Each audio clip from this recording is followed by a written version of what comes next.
Tak hanya tim SAR, sejumlah WNI di Swiss pun turut menjadi relawan yang membantu pencarian putra Ridwan Kamil, Emiril Han Mumtaz yang hilang di Sungai Are, Swiss.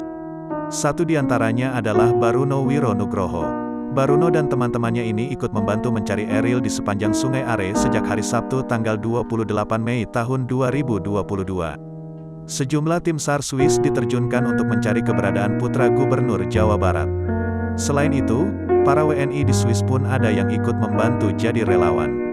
Seperti Baruno dan 3 teman lainnya sesama WNI di Swiss, yang ikut mencari Eril.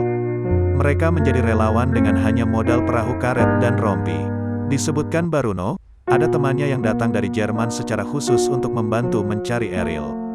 Baruno menceritakan detik-detik ia dan teman-teman melakukan pencarian putra Ridwan Kamil. Menurut Baruno, arus Sungai Are sepanjang hari itu lumayan deras.